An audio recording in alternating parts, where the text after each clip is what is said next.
In John 1:45 verse, Philip found Nathanael and said to him, "We have found the one Moses wrote about in the law, and about whom the prophets also wrote, Jesus of Nazareth, the son of Joseph." But Nathanael replied, "Can anything good come out of Nazareth?" This statement carries a deep meaning. The prophet Micah in the Old Testament had foretold that the Messiah would be born in Bethlehem, and all the people of Israel believed this. However, because of Solomon's idolatry in his later years, Israel was divided into two kingdoms: the northern kingdom of Israel and the southern kingdom of Judah. Jeroboam, who ruled over the north, feared that the people's hearts would turn back to Jerusalem. So he set up altars at Bethel and Dan for sacrifices, and at Dan, especially, God was worshipped together with idols. Furthermore, because the northern region was frequently invaded by the Assyrians, intermarriage with foreign women occurred, and mixed descendants increased. Thus, northern regions such as Nazareth and Samaria became despised places in the eyes of the Jews. Yet in reality, Jesus was born in a manger in Bethlehem, but an angel of the Lord appeared to Joseph in a dream and told him to flee to Egypt. After Herod died,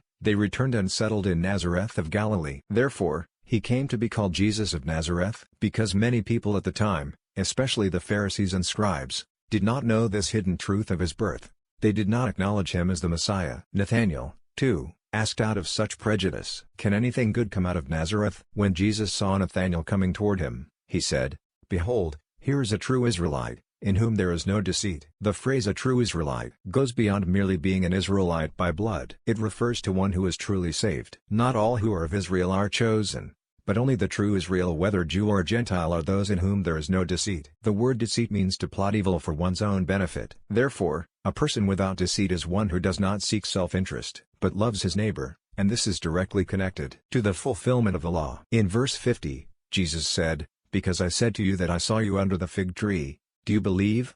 You will see greater things than these." And in verse 51, he added, "Truly, truly, I say to you, you will see heaven opened and the angels of God ascending and descending upon the Son of Man." This may refer to Jesus' ascension, or it may point to the time of his return, when those who have fallen asleep will rise and see him. It reveals that those who are forgiven of their sins and are without deceit will experience the grace of seeing even greater things. Psalm 32 chapter 2 verse also declares, "Blessed is the one whose sin the Lord does not count against them and in whose spirit is no deceit." David, who saw the third heaven, knew the characteristics of those who would enter there. Isn't that amazing?